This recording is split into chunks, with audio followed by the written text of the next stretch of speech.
Pour comprendre maintenant ce qu'est un chromosome, nous allons suivre son évolution durant tout le cycle cellulaire d'une cellule.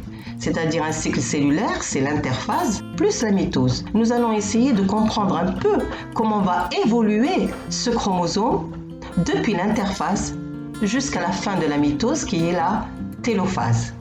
Regardez bien. L'interphase est subdivisée en 3 phases. La phase G1, la phase S et la phase G2. La phase G1. Chaque chromosome a l'aspect de chromatine filamenteuse. Et on a un nucléofilament par chromosome. En fait, cela veut dire que chaque chromosome est simple à une seule chromatide.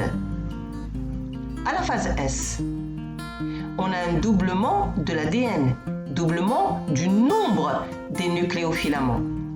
Et à la fin de la phase S, chaque chromosome est alors constitué de 2 nucléofilaments qui sont accolés en un point qui deviendra le centromère du chromosome.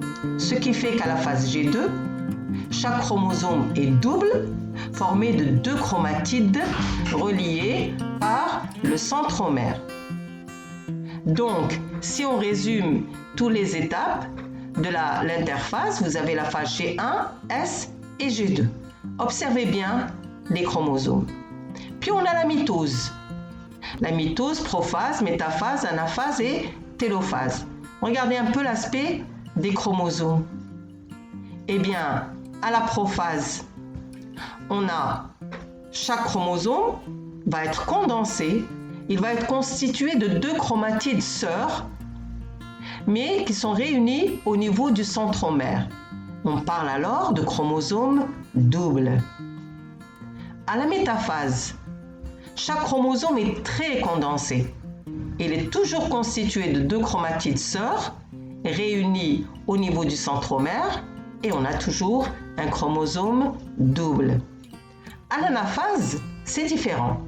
Les chromatides vont se séparer au niveau du centromère car le centromère se fissure et chaque chromatide qui est identique à son homologue, c'est-à-dire qu'il contient la même information génétique, va migrer vers un pôle de la cellule et devient un chromosome à une seule chromatide, un chromosome simple.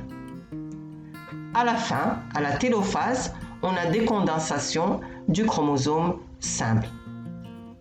En résumé, les chromosomes sont des structures permanentes du noyau des cellules. Elles n'ont pas disparu, bien que n'étant pas toujours visibles. Et ces structures existent sous 2 états. À l'interphase, lorsque la cellule n'est pas en division, on a l'état filamenteux. La chromatine, ce sont des filaments qui sont enchevêtrés ou on les appelle les nucléofilaments. Et à la mitose, on a l'état compact. Les filaments chromatiniens sont condensés. Ils atteignent leur condensation maximale, ce qui rend les chromosomes bien visibles au microscope, visibles au stade métaphasique, bien sûr aux autres stades aussi, mais au stade métaphase, c'est vraiment le maximum de condensation.